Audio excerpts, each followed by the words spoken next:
Hello, liberated people. I'm Ruthina Porterfield, and this is Liberty Hill Live, getting you informed so that you can get involved and stay connected. Thank you so much for joining me again. If you are joining us on Facebook, go ahead and share this video. Let everyone know that Liberty Hill is live.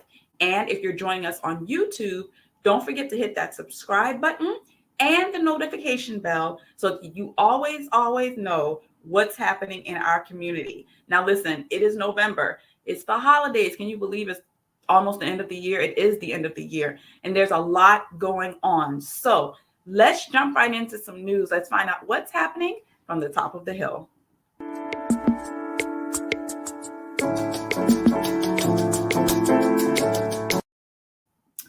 Okay, so we just had the last community meeting on October 20th. And at that meeting, we got some really good news from the North Charleston Police Department. Officer Pye let us know that cameras are coming to Liberty Hill. That's right. We're going to have cameras all throughout our streets of Liberty Hill. If you come in or out of our community, we are going to see you. This is a great step in taking back our streets from crime in our area.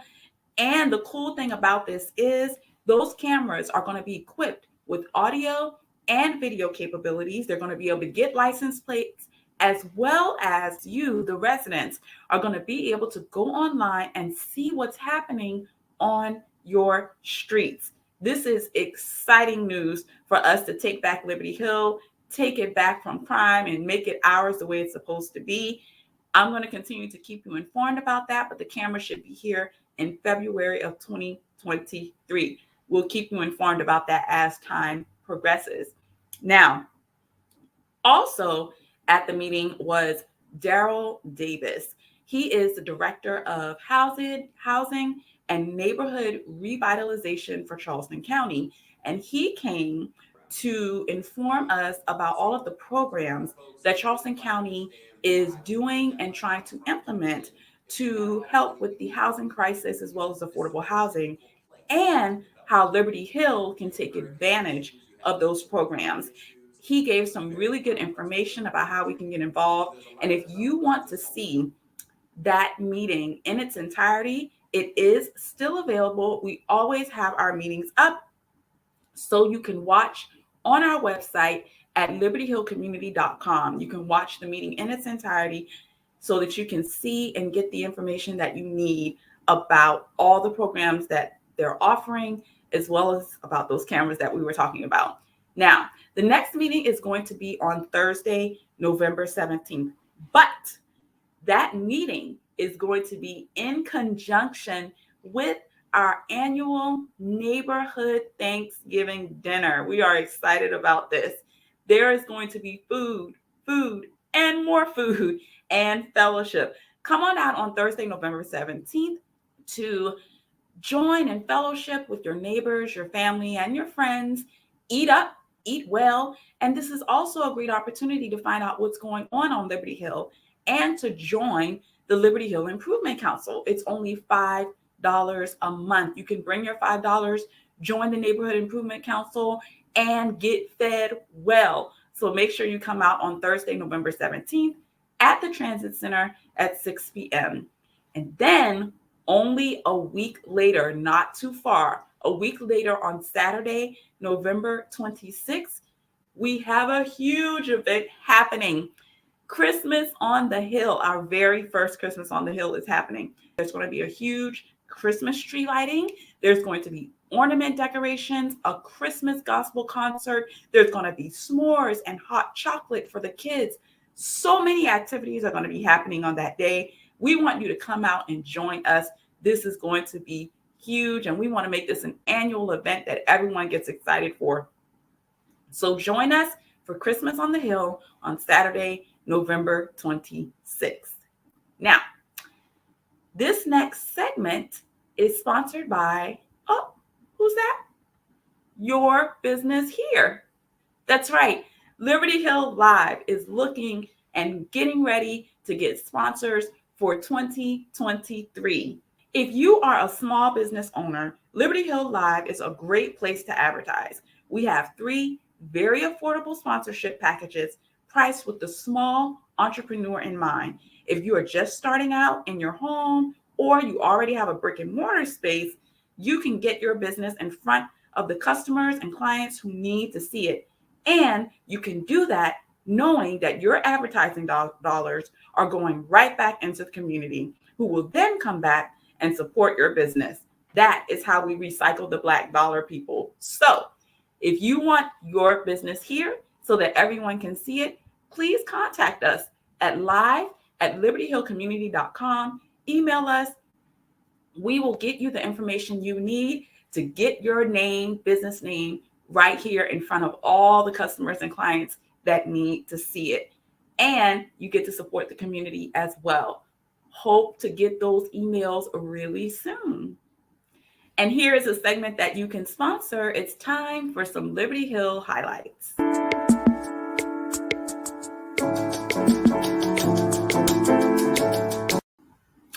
For this month's episode, I wanted to highlight Election Day. That's right. Election Day is in a couple days from when this will first air on Tuesday, November 8th. And I want to make sure that you are informed for the election when you go to the polls.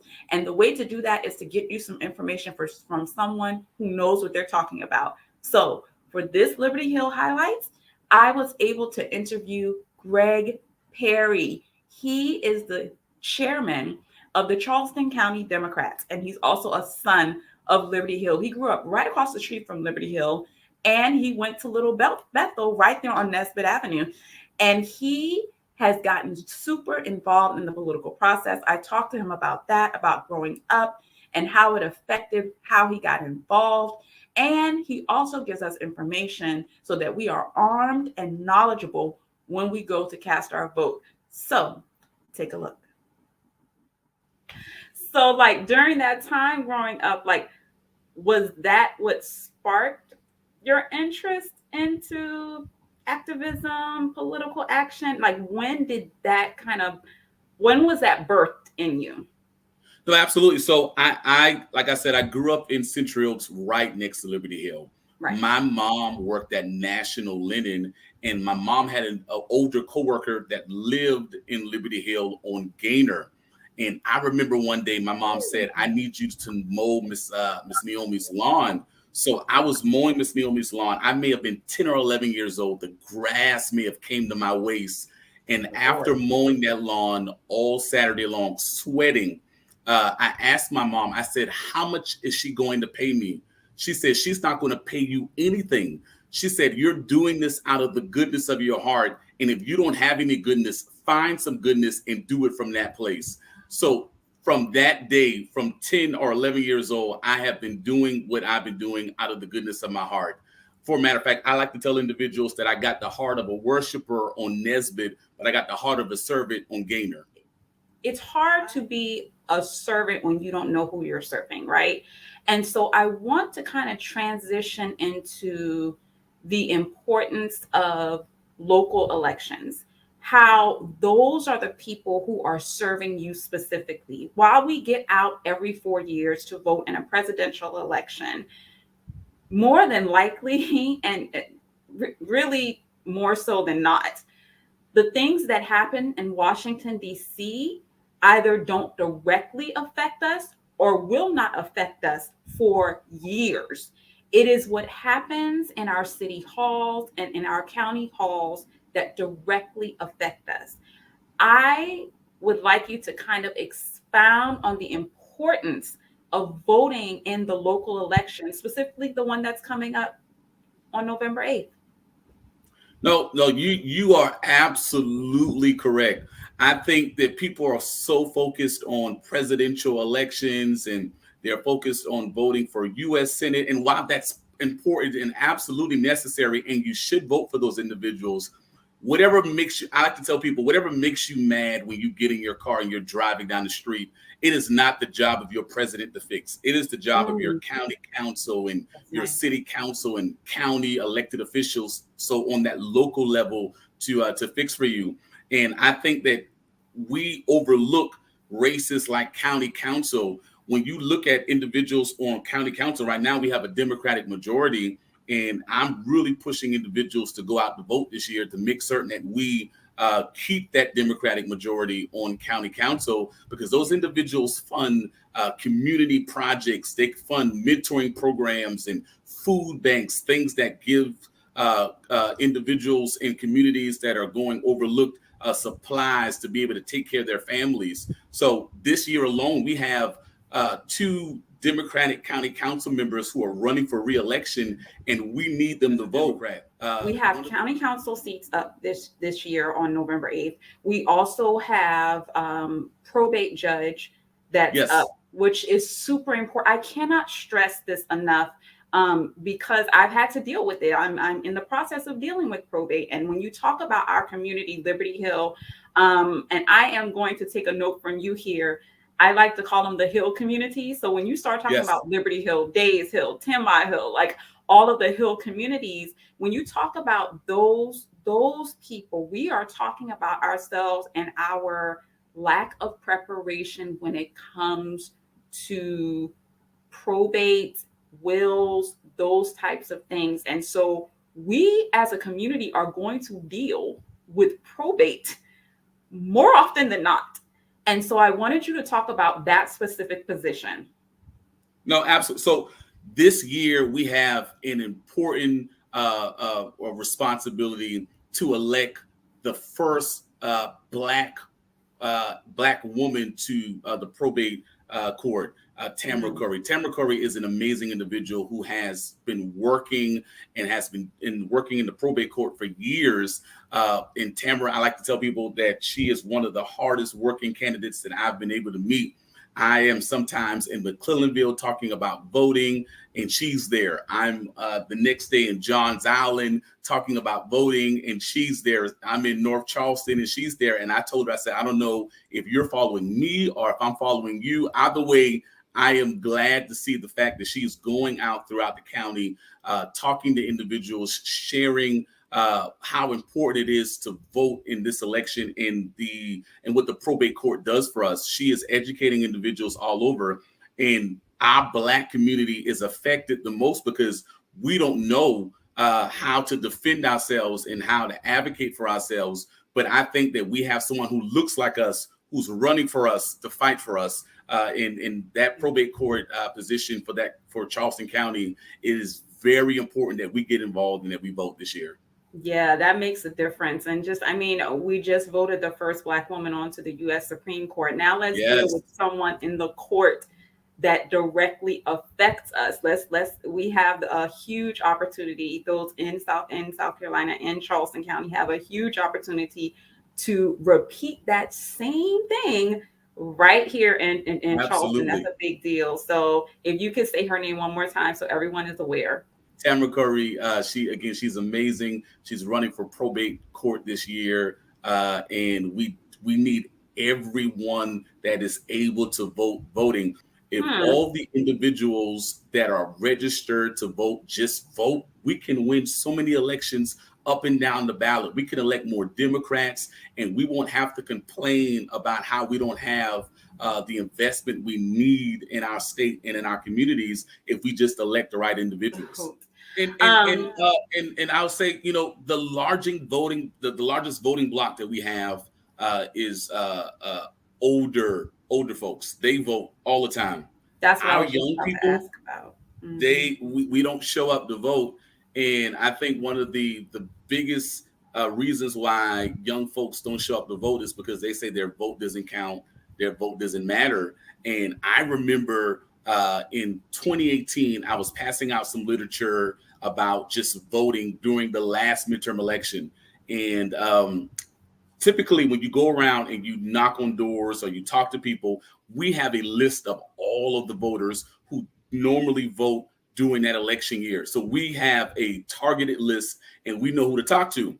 Well, I saw some young folks standing in the park and they looked like they were maybe 18, 19, 20 years old. So I walked over to them. I stepped away from my list and I walked over and had a conversation with them. And I said, are you guys voting this year? The response was, our vote doesn't count. Our vote doesn't matter. Where I spent about 20 minutes having a conversation talking about the importance of voting and how their vote matters and how that their vote counts, because if they don't show up, it's a subtraction from the amount that we need. If they do show up, it's an addition to the amount that we need. Right. Well, after that night, on election night, one of the young ladies who I was speaking to, she found me on Facebook and inboxed me, and she said, after the conversation I had with you, I registered to vote, and I'm standing in line right now. Not only am I standing in line, I brought my mom with me to vote as well. I think that sometimes it just takes time, and it takes a conversation and you being intentional, talking to individuals about voting. It is not sending out just literature. It is not a text message. It is not an email. It's a conversation. The greatest concession you can give anyone is just listening and having that conversation and taking the time to explain. And I think that sometimes we think that because we know the importance of voting, that others should know it as well. But we got to spend time just having that conversation. And I think, the moments that we have, this live right here, this recording, just giving individuals information and sharing the importance of voting should really, really encourage those young folks that we need showing up to get Democrats elected. And I'm going to keep saying that. That's my line. Get Democrats elected. Change it. No way. All right. Well, Greg, thank you so much for joining me for this Liberty Hill Live. It is a part of my whole platform for doing this, that I get people informed so that they can get involved. And that is exactly what I wanted to do with this conversation. I look forward to speaking with you again, hopefully next year when the next election comes up, because we're trying to get you in city council too. Absolutely. I plan to run for city council next year in North Charleston. So I'm excited about that, and excited about just having an opportunity really just to serve. I think individuals talking about being great and greatness, but scripture says that the greatest among you must be a servant. So my desire is to really serve. Wow. I hope that was able to give you some information so you could feel a little more knowledgeable about when you go in to cast your vote. He actually talked with me for a long period of time. I'm going to put up more of that interview on our Facebook and YouTube page so that you can see and hear a lot more about what he has to say. But in the meantime, most importantly, I want to make sure that you get out and vote on Tuesday, November 8th. So I hope you have the information that you need. And if not, just contact us and ask us the questions that you have at info@libertyhillcommunity.com. Now, we want to celebrate you guys. So if you have a birthday coming up in December, for our December 4th episode, we want to celebrate you. So make sure you contact us. Email us at live@libertyhillcommunity.com. Send us your birthday. Send us your picture. Let us know who you are so we can celebrate you during this holiday season. And until our next episode, don't forget to get informed, get involved, stay connected. Happy Thanksgiving to everyone, and have a great holiday. We'll see you on December 4th right here.